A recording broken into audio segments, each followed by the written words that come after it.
Hello everyone, and welcome to our webinar with the title Get a Grip on Your Inbox for the Sake of GDPR. My name is Katharina Ratenburg, and I'll be your moderator today. I work on the marketing team here at Multisupport, and I'm excited to be hosting this session. I'm also pleased to introduce our presenter of today's webinar, Steen Munksgaard, Multisupport's GDPR specialist and the product manager for our email automation solution, which we call Next Mailroom. Together, we've been lately touring our What's Next seminars in Denmark, Finland, Norway, Germany, and Switzerland, where Steen has presented this topic to the audience with great interest. Well, who are we?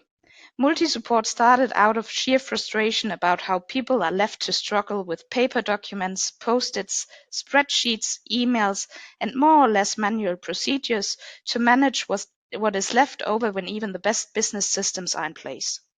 Frustrated because it kills the corporate efficiency and scalability, but also frustrated because it kills the personal joy of work. Therefore, we replace such manual procedures with easy-to-use software, and we have done so since 1986. Since some of these documents contain personal information, GDPR is of course very relevant to us, and this is just another reason to have our very own GDPR specialist on board. But before I finally hand over the mic to Steen, I have a few practicalities that I would like to touch upon. The webinar will take 30 minutes. If you do not have time to stick around, but would like to watch the webinar at a later stage, the recording will be published on YouTube and Vimeo, and there will be a link to the recording on our homepage. You can ask questions in the chat during the session. We'll spend a few minutes on following up on some of the questions after the presentation. The ones that we don't get time to touch upon will receive an email from Steen with a reply afterwards. If you have questions after the presentations, you are welcome to give Steen a call or send him an email. We'll blend in his contact details in the end of this session. So, without any further, I would like to kick things off by welcoming Steen Munksgaard. And Steen, over to you. Hello everyone, my name is Steen Munksgaard and I work as a product manager at Multisupport in Switzerland, and as such I'm responsible for several of our Next solutions. I'm also what some may refer to a bit of a GDPR nerd. However, not the legal advisor kind, but I've taken an interest in how we and our customers approach the whole GDPR regime that's been flooding us recently, and with a lot of scaring threats about huge fines that may close our business entirely. Now, you may start to think, oh no, not that boring GDPR topic again. Aren't we soon done with that? Well, no, we're not, I'm afraid, and let's take a look at why. In my presentation today, I'll talk a bit about what has happened with GDPR so far and what we've learned as a company.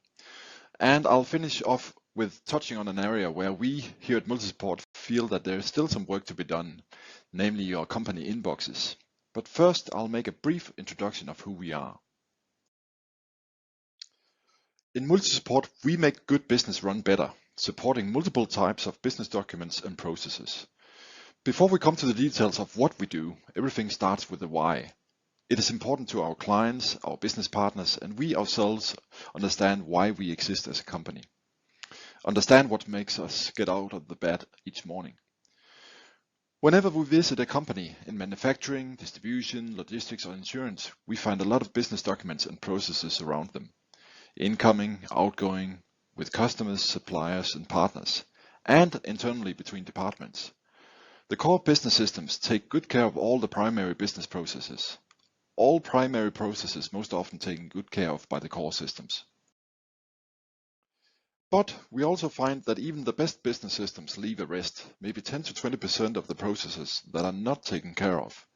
That's why you'll still see paper documents, post-its, spreadsheets, and emails in people's lives at work. That's also why we exist. We started Multisupport out of sheer frustration. Frustration about how people are left to struggle with paper documents, post-its, spreadsheets, and emails to manage what is left over when even the best business systems are in place. Frustrated because it kills corporate efficiency and scalability. Frustrated because it also kills the personal joy of work. You don't see the costs from this directly in your balance sheet or in your budget, but trust me, it's there. And this is where we fit in. We make companies more efficient and people's lives at work easier. We replace processes involving paper documents, post-its, spreadsheets, and emails with easy-to-use software.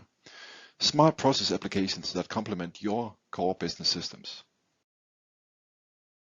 Next is a growing suite of standard solutions for very specific business needs. Here you see an overview of our current software solutions. Next, Enterprise Archive to get rid of documents in binders, on file shares, and various systems. Next, Contracts if you need to get in control of your various contracts and agreements. Or Next, Invoices to make your invoice approval easy and efficient, just to name 3 examples. Then we come to the EU General Data Protection Regulation. It's an exciting topic, isn't it? And for certain, GDPR is relevant when talking about business documents and business processes. Let's take a brief look at what has happened with the introduction of GDPR. With GDPR, a lot of new requirements have been imposed on everyone in the EU and those doing business within the EU. Like for instance, compliance with GDPR principles such as legality, fairness, transparency, purpose limitation, data minimization, accuracy, storage limitation, integrity and confidentiality, and accountability. These principles all affect how we as companies are allowed to collect, process, retain, and delete personal data. The problem is, however, that these principles are open for interpretation, especially when it comes to implementing new business systems. We've also seen and listened to scare campaigns, I would call them, with fines up to 20 million euro if we did not comply with GDPR. You could say that the EU and national governments really want to make sure that we comply with these regulations, don't they?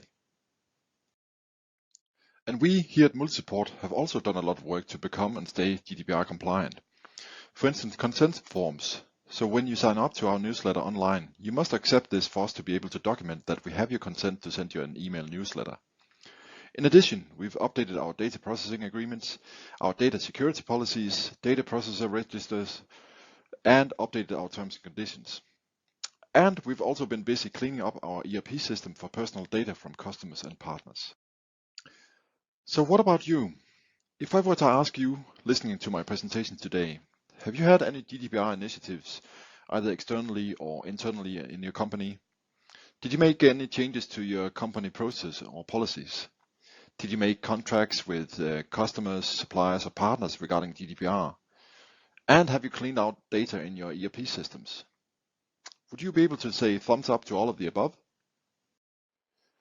So what have we learned since GDPR was made effective in May 2018? Let's take a look at a few real examples of companies who have learned the hard way. The first example comes out of Denmark. ID Design is a Danish furniture company with approximately 900 employees. They've been processing personal data of approximately 385,000 customers for a longer period than necessary. Also, when renewing their ERP system, they didn't establish and document their deadlines for deletion of personal data in the ERP system. And also, the deadlines for the old ERP system were not set, and also data was not deleted for old data that they did not use anymore. So all in all, they were fined with 200,000 euro in June 2019.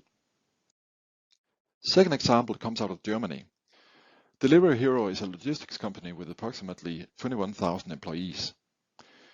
Delivery Hero had not deleted accounts of former customers in 10 cases, even though those data subjects had not been active on the company's delivery service platform for years. In addition, 8 former customers had complained about unsolicited advertising emails from Delivery Hero. A customer who had expressly objected to the use of his data for advertising purposes nevertheless received further 15 advertising emails from the company. And in 5 cases, Delivery Hero did not provide the customers with information required, at least not until the German Data Protection Authority intervened. And that's when they got fined with almost 200,000 euro as well. The third and final example comes out of France. Surgic is a real estate and property management company with approximately 550 employees. They violated GDPR due to the lack of basic security measures, but also due to excessive data storage. On their website, sensitive user documents could be uploaded by their customers. Those documents could include ID cards, health cards, tax notices, certificates, and account statements. However, these were all made accessible online without any authentication procedure in place. And this weakness was known to the company by March 2018, but still it was not resolved until September 2018. And in addition, the company stored the documentation provided by the customers for longer than necessary. So you could say that's quite a serious breach and lack of due care in addressing the vulnerability and the fact that the documents revealed very intimate aspects of users' lives. So that's why the French Data Protection Authority also took this into account when issuing the fine of €400,000. So from these examples, we see that GDPR is not to be taken lightly. So what to do next? Is there more we can do? We believe there is. Think about your company emails. Is your mailbox 100% clean? There's no old emails related to people at your customers, suppliers, your colleagues, or job applicants sitting in your mailbox? Maybe you don't realize it, but emails actually contain lots of personal data. And Outlook is not the place to keep it. Actually, Outlook is not meant as a long-term archive, and it's certainly not a good search tool for finding information. It's also not a good idea to keep your business data or your sensitive business data in Dropbox or on a USB stick.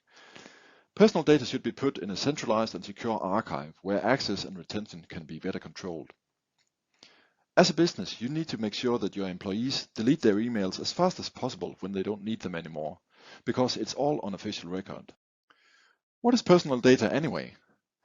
Personal data, as defined by GDPR, is actually personal information which is processed, or you could say treated fully or partly electronically, or even non-electronically in a register.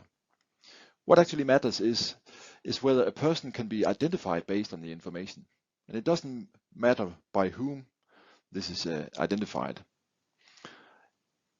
In the case of emails, this could, for example, be a job application from a candidate holding a resume or curriculum vitae or other personal information. Or it could be salary information about your employees, it could be health information about your employees, or any other information about former employees as well. 125 emails, that's the average number of business emails that you receive, send, or forward during an office working day. Most of them concern business-related matters, but more than you think also contain personal data. Imagine if you could automate the process of having to deal with incoming and outgoing emails that potentially hold personal data. Imagine having a digital assistant taking care of the tedious cleanup tasks of your mailbox, making sure that your emails are archived and maintained correctly. At Multisupport, we've thought this through, and we've come up with a way of classifying emails and getting them out of the mailbox and into a GDPR-compliant enterprise archive. To automate the email process, we first need to categorize emails into 3 different classification groups. The first one is public. That could be an email from a customer. That can be shared with our colleagues. Second one is confidential. That could be a job application, for instance. That should be restricted to certain colleagues with a relevant need to see it. The third one is private. That could be an email from a wife or girlfriend. That should be kept private between the sender and recipient. Let's take a closer look on how to handle the first example. An email is received from a customer holding a purchase order including attachment file. The sender email address is known because it's a registered customer, so the email address and domain is part of a predefined whitelist in our business system. Based on a positive whitelisting, we know it's a customer and we can automatically categorize the email as public and store it in an enterprise archive under the specific customer folder for all employees to find and access in the archive, and based on predefined access rights according to your documented business policy and thereby also GDPR compliant. The email is now archived securely, easy to find for those who need it. An expiry policy is also set to let the document expire automatically according to your document retention policy. The second example is about a business email with personal data. That could be a job application, which should be restricted to certain colleagues with a relevant need to see it. Let's take a closer look at how to handle this. An email is received from an unknown person applying for a job. At Multisupport, when we receive an email from a job applicant, the email is sent to job@multisupport.com, and this is sent to the HR department, and also only the HR department should have access to this information. The email is now categorized as confidential and saved in the enterprise archive under the HR folder, only available to the HR department according to our HR policy. To share the document with selected managers for candidate review, the permission policy is changed accordingly, and that is also logged and thereby fully auditable. An expiry policy is also set to let the job application expire automatically after 3 months' time, according to the HR policy and GDPR compliant. The third example is a private email, which should be kept private between the sender and the recipient. Let's take a closer look on how to handle this. An email is sent to my company mailbox from my girlfriend, holding some personal and maybe even some sensitive information in it. So I don't want to share that with my colleagues, and especially not my wife. The two email address is known, so when it's sent to smoo@multisupport, only I should be able to see it in my mailbox. So the same goes for archiving the document or the email. The email is archived in an enterprise archive under my personal folder and marked as private, so only available to me as a recipient. An expiry policy is also set to let the email expire automatically after a certain period of time. And after this period is expired, the document or email is deleted automatically. We archive this private email to have the option of changing it to a business relevant email if needed. If not, it can also be marked for deletion. So you can always do manual archiving, but who has time for that during a busy working day? Having a rule-based email archiving mechanism allows you to focus on more important things. And you don't have to worry about not being able to find your emails again. All relevant information is saved along with it, making it easy to find. So when you need to go look for an email in the corporate archive, it's really easy. Enter a search keyword or filter on email header information or even the content of the email. You'll have access to all emails that you're entitled to, completely secure and GDPR compliant. It's that easy. So these were 3 examples of how we can automatically classify emails and get them out of your mailbox and into a central archive, where the processing and retention period is fully controlled and auditable, and as such also GDPR compliant. So do any of you have a solution like this and an email policy to go with it in place? If not, you're in luck, because Multisupport actually have such a solution in place. We call it Next Emails for Compliance, and we even sell it to those in need. It's easy to buy, it's easy to implement, and it's easy to use. So if you'd be interested in knowing more about this product, please feel free to contact Multisupport sales department. Thank you for your attention.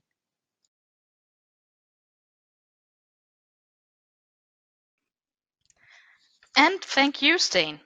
Well, during this session, we've received some questions, and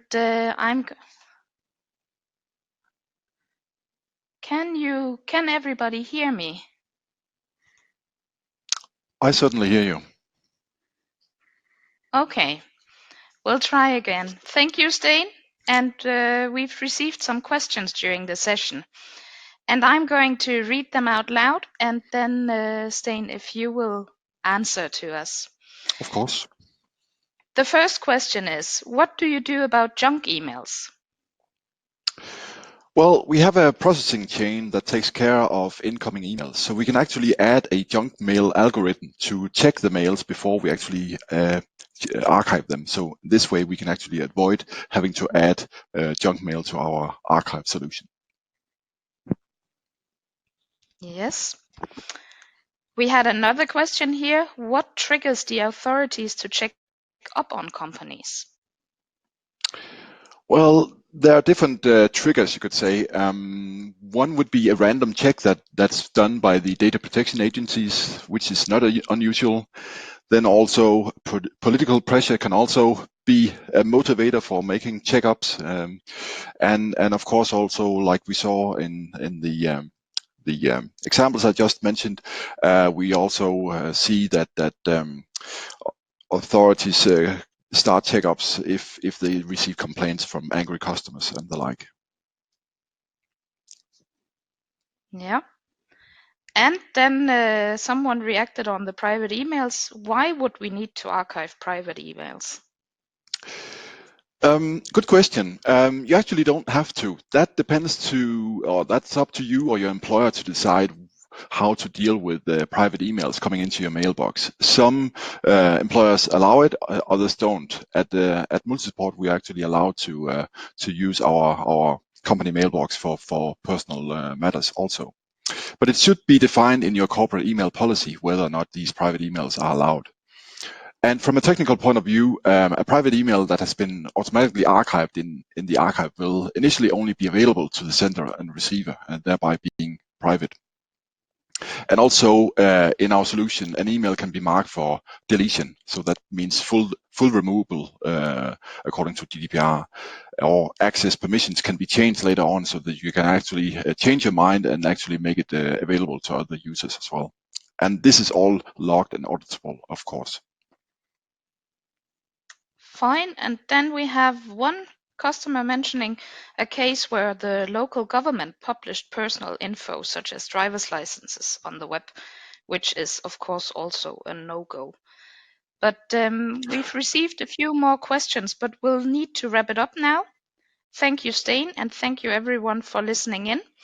And for those of you that had questions that we didn't touch upon now, we'll get back to you. You are very welcome to contact Steen, give him a call or send him an email. I have blended in his contact details here. And then, as mentioned previously, we are going to post the recording of this session to YouTube and Vimeo, and then we'll link to the recording from our homepage. If you found this webinar interesting and if you would like to listen in next time again, then please go to the following link that I will publish in the chat now, and give us your email address. Then we'll send you an email next time we have a webinar coming up. Thank you everyone for now, and we wish you a great day. Bye. Bye-bye.